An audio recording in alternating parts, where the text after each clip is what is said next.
what is the secret to, you're in the middle of a road trip, I woke you up at 3 o'clock this morning. How come you're looking so fresh? Well, the secret is something called jet lag. As given that I flew in from Hong Kong and Singapore, my schedule is all screwed up. So, 3 o'clock was 6 o'clock anywhere else. Okay. Time to wake up. Perfect. Okay, so first of all, can you tell me a bit about yourself, Bobby, who you are, where you come from? Sure, absolutely, Jillian. I'm based in TrakInvest, and we're based in Singapore. We've lived in Asia for the last 25 years. I've primarily been involved in financial services, where I started my career at O'Connor and Associates, then JP Morgan doing private equity and investments. Basically, about 7 years ago, relocated from Hong Kong back to Singapore, and really wanted to focus on helping the millennials, the retail population, and providing them the real tools for education, and basically teaching investing as a life skill. And that's really what I've been focused on, and TrakInvest and rolling that out, within the Asian region. Okay, well, just tell me a little bit about TrakInvest, what it is. So you're saying it's helping millennials learn to trade for a living. How does that work? Well, we've always had simulation platforms such as TrakInvest that actually provided a sandbox environment where people could actually learn to trade virtually. But as the name suggests, track and invest. One of the big things that we wanted to bring into the retail community was the whole concept of track records, transparency, accountability. Now, the concept of track records exists at the institutional level, not really at the retail level. The second thing we wanted to do, and we'd identified, is given AI and robotics were coming in, the millennials were having much more difficult times finding jobs, primary income, secondary income. So we wanted to provide them with the proper institutional level kind of research tools or analytics, as you may say it, so they could actually make much better and more informed decisions, and translate perhaps some of this trading activity on our platform to a primary or secondary income. And in that regards, that's when we started TrakInvest. Okay, and tell me, how does the blockchain fit in there? Okay, so the blockchain, so like I said, the TrakInvest, what does the name suggest? Tracking people, right? So suppose if you were looking to purchase, say, Apple, the system will actually tell you who's actually doing really well in Apple, or who has the authority of doing well in that sector. You can choose to follow that individual on the platform. You can start tracking him. Every time he or she purchases any stock, you get a real-time update, which you can observe and replicate. So just to put it very simply, the reason the blockchain became important is now we have 100,000 people tracking each other on our platform. Now, these individuals are sharing their data with other people. People are actually financially benefiting from their data and their trading signals. And the idea was that if you're sharing good trading signals and ideas, you should be compensated for it. So let's say, Jillian, I live in Vietnam, you're living in Ireland, you're sharing your trading data with me, and the system recommends that, I should be paying Jillian $5 or $10 or $50 a month so she can continue sharing the data.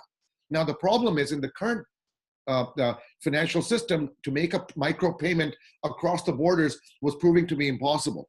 And therefore, the decentralization as well as the blockchain provided us with a tool for this economy to actually be able to compensate each other for good data. Okay, so in the TrakInvest ecosystem, you have millennials, the young kids obviously trying to figure it out. The people who they're tracking, are they also millennials, or would they be slightly older, more established traders? Who would they be? It's amazing. I don't know if you checked out one of our articles that came out in TechCrunch when we started. It was really kind of an interesting story there. So the 1 month where we ran the biggest campaign, the 3 winners one was a housewife in India, one was a student studying MBA at the National University of Singapore, and the third individual was actually a vice chairman of a publicly listed bank, a financial services company in Hong Kong. So, as we always have said, and I've always said this, and I don't know if you've read this book, Warren Buffett Next Door, you find individuals who trade well from all different backgrounds. People use different approaches. They have different analytics. Maybe their brains are wired in a different way. And one of the big analytical tools that we have built is exactly that, is looking at mass social trading behavior. And what you see is that there's no specific rule, but as long as you've created an economy that's very, very transparent, you get all types of people. And it doesn't matter. So you're not relying on shoe shiners to give you advice on your stocks. No. Absolutely not. No, because I mean, that was the biggest problem, right? So we had two problems with the financial services industry: information asymmetry, which means the big guy has more information than the little guy. As a result, the little guy always ends up losing in the long run or the medium run. The second was the inherent conflicts of interest, right? So for example, I'm selling you a stock, Jillian. I really don't care if the stock goes up or down. The fact of the matter is, as a financial services company, one would have already made its commission. The whole point about building more transparent systems is exactly that, because the new millennials and also other traders are bypassing the investment advisor. The Bloomberg study said that we don't want an investment advisor. You give me technology, you give me a platform, you give me low cost execution, and I will do it in a self-directed manner. So there's some fundamental shifts happening, and we were just trying to address that point through education and analytics. You mentioned education there. You've actually tied up with several universities across India, am I correct? Tell me a bit about that program. Absolutely. So, one of the things we wanted to offer was, we feel that education is not kept up to speed with what the requirements are. So the practical training aspects are very, very weak. And we wanted to use our platform where you consume traditional content, but you also have to meet certain benchmarks in terms of performance in order for you to get the certification. So we partnered up with one of India's leading universities called Indian Institute of Sciences. This would be the equivalent of a Caltech or an MIT. And we started offering a certification course for 10,000 rupees, which is about $150. Now, the beautiful thing about Asia is our demographics are the demand quotient. So we have the largest, youngest population of 25-year-olds, the largest growing middle class. So we wanted to actually play a mass market game where we provided this certification. So India is there. We work with NUS in Singapore, and we work with their Risk Management Institute as well as their business school. We'll also be opening up physical TrakInvest training centers where people can learn in about 20 universities in Thailand in partnership with Siam Commercial Bank. And honestly, the reality is what we've learned. You could say, hey, listen, you're a digital platform. Why are you opening up physical centers? The way Asia is, and as we've rolled our model out, while most of the delivery is occurring on digitally on the online platform, we found that to build the community, we also needed an offline presence in a place like Asia. Wow, that sounds amazing. So you can actually get go on a course and learn how to trade. Absolutely. Advantageous if you want to get a job. Absolutely. And one of the things we did was we launched the TrakInvest show. And in the TrakInvest show, we ended up sponsoring 100 jobs in India, right? So the top people, the top 100 performers, regardless of race, education, where they came from, or what university they went to, got jobs at the likes of BlackRock, JP Morgan, and some of the institutions in India. As we're launching season 2 for TrakInvest, we have 5,000 jobs sponsored. We're rolling out similar programs in Oman, in Thailand, in Singapore, in Indonesia, and part of our ICO capital raise is so we can actually go ahead and execute. So unlike other companies, we've been around for 3 years, and now we have these contracted deals, and we need to go and execute and build the team out. That is very, I mean, the 104 was great, but 5,000 jobs, that's phenomenal. That is amazing. So tell me, you mentioned season 1, season 2. There's actually a reality TV program that's been taken up by a mainstream publication as well. Tell me about that. That's right. And honestly, when I started off, nobody gave me the love. Basically, I had to go figure it out. Trying to get sponsors. Guys, come on, this is really going to be great for the kids. And frankly, we just made the investment ourselves, and we launched it on YouTube. We had 1.5 million people engaged, and I think once the corporates, etc., and the participation, when they actually observed it, was so phenomenal. You had India's mainstream publication, ET Now, which is Economic Times, one of the leading financial channels, said, hey, listen, we're going to go ahead and put this on prime time. So we're getting a prime time Saturday, Sunday, 6:30 to 7:30 slot. The banks and the financial services came in and said, hey, listen, 5,000 jobs, purely based on performance. So, we feel very fortunate that we can provide an ability for individuals who might not have gone to the leading universities, and you have institutions that typically would only recruit at the leading universities, and now we've given a level playing field for anybody to get a job. Perform and you get the job. That is very exciting. Do you make money too from the show itself and advertising or sponsorship, or? Well, first season, as you know, I had to invest myself. And now that people are giving me a little bit of love, as I mentioned, yes, of course, we have a sponsorship model that we make money from, number one. Number two, the people who get actually hired through our platform, we also get a placement fee of 10%. The show itself and the participation for the mass public is free. So it's really at the institutional level from a sponsorship, advertising, as well as a placement model that we earn our revenue. Perfect. And where else do you earn revenue in your ecosystem? How does it work? So a few things, right? Up till now, we started off as a lead generation tool. So you'd had brokerages or companies, who would actually come and approach us and say, hey, can you run a campaign? And the top people who actually participate in the campaign, we could actually look at them as lead generation and do customer acquisition on our real brokerage business. People paid us from a corporate training perspective and corporate retention perspective. So, and also talent identification, as I mentioned earlier. Of course, on the certifications, we have partnerships with various Indian governments, like government of Andhra Pradesh, which is where Hyderabad is, Telangana government, etc. And they're actually going to be putting through 20,000 students, and this is contracted this year in 2018 at $150 a person per certification. So really what it comes down to is lead generation and talent identification, training, and also certifications. The one new aspect that we're actually introducing right now, because we remember I mentioned to you that people can actually follow each other. Mm-hmm. So when anybody follows each other, we're going to end up getting 20% of that total fee for that facilitation. So in the blockchain, that is the new aspect that's actually coming in. And obviously we are also going to start charging on some of the analytics that we're providing. Up till date, we were really building up the community, so we didn't really charge that much. And also using the data of some of the individuals to introduce some robo-advisory products. So effectively think of this, and the broad level is things related to education and media, right, as one of the key revenue streams. And the other revenue stream is like, us being kind of the new age Bloomberg and analytics and a service provider. So really a service model around financial technology companies and funds and exchanges.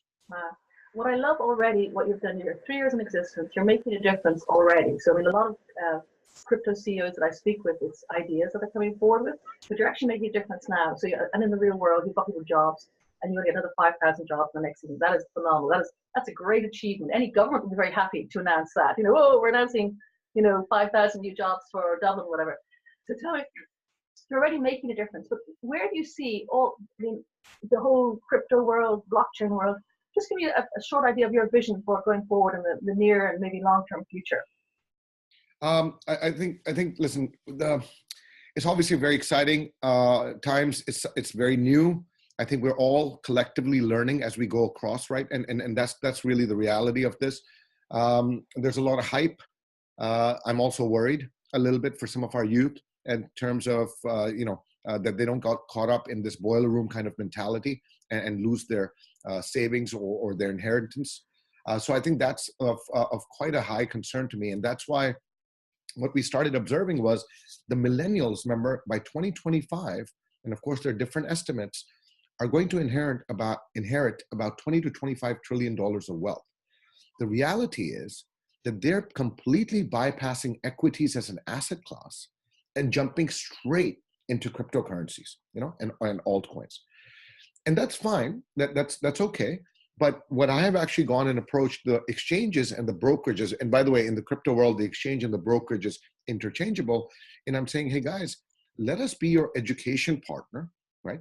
And before anybody is allowed to open up an account with a Coinbase or a Gemini or a Binance, etc., why don't we actually walk them through a certain program around blockchain technology, altcoins, cryptocurrencies, but also allow them to maintain a virtual portfolio so they can understand what the kind of volatility they could be facing. They could be up 60% in 1 hour and 30% down in the other hour.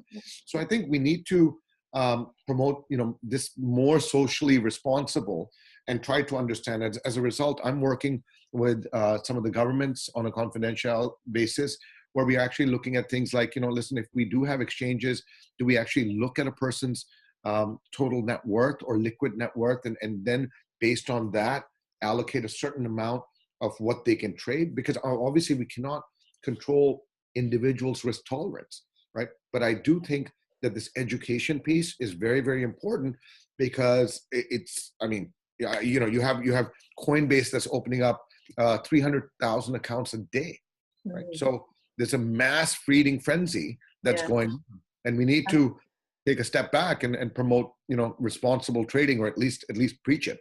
Yes, I read there that Binance has jumped from 3 to 6 million users, like overnight, crazy stuff. And I do agree, because obviously I'm involved in the space. People come to me and they say, "Oh, what coin will I invest in? What will I do?" And I'm looking at them going, "Now, do you normally invest in the stock market? No. Well, then hold your horses a bit. You know, do not sell your house, not empty your deposit account into a trading position, whatever." I think you're right. People need to take a step back, and maybe that might be the moderating step, to make people go on a course so they can understand the volatility. And then perhaps say maybe trading is not for them, because it's definitely not for everybody, you know. So I think that sounds great. Tell me something. Now, you're in the public eye, you're doing all these visits and all these road shows, and you're chatting to everybody. Tell me on here at the Crypto CEO something that the world might not know about you. Tell me a secret. Tell you a secret. Wow, good question. A nice one. Oh, nice one. Well, you know, I mean, a couple of things, right? So one of the things is I've kind of lived all over the world, number one. And, you know, from India, we lived in 8 different cities, and we ended up in Kuwait. And, you know, Kuwait was a, you know, unique part of the world. And when we actually showed up there, there was really nothing much to do. And, you know, so I ended up getting a couple of dogs. And I remember walking my German Shepherds down the street, and met this great gentleman from the police who said, "Hey, I really would like to buy your dogs." And I said, "No, absolutely not." So, you know, he and I somehow became friends, and I started training dogs with him at the police academy. So one of the most unique things that I've done, which is, you know, I don't think many 13, 14-year-olds do, is I'm a qualified Schutzhund 3 level police dog trainer. I did not expect that. That is massive. I love it. Oh, wow. Well, exactly. I think that's probably handy for all walks of life. I don't know. You can apply those skills maybe to people who work for you. You know? Oh, yeah, exactly. No, but it's always fun, because I think what that teaches you, and I think the interaction with animals, etc., because, you know, you start to communicate and start to understand from an emotional standpoint with a being that actually cannot communicate with words. And I think that's an important skill to have for everybody, because, you know, we are in a world that we need to be a little bit more sensitive. We need to respect our differences. And I think the more we can do that, the better it is. And, you know, coming on to differences, it's amazing some of the conversations that, you know, end up starting. Bitcoin is a scam. Bitcoin is great. Bitcoin will change the world. So, you know, while all of this is going on, the reality is, you know, keep an open mind, learn, because honestly, nobody knows. I think what I do know is that we do have blockchain. It's here to stay. What we do know is what we're doing is good, and it's being well received in the market. And I think to the extent that we could keep focusing on, you know, educating people, that should help our business grow. So it's a very simple and a straightforward offering. Well, thank you very much indeed. Thank you for your time. Sorry for getting you up so early twice. So from Bobby Bhatia from TrakInvest, a very good day. Thank you very much. Thank you, Jillian.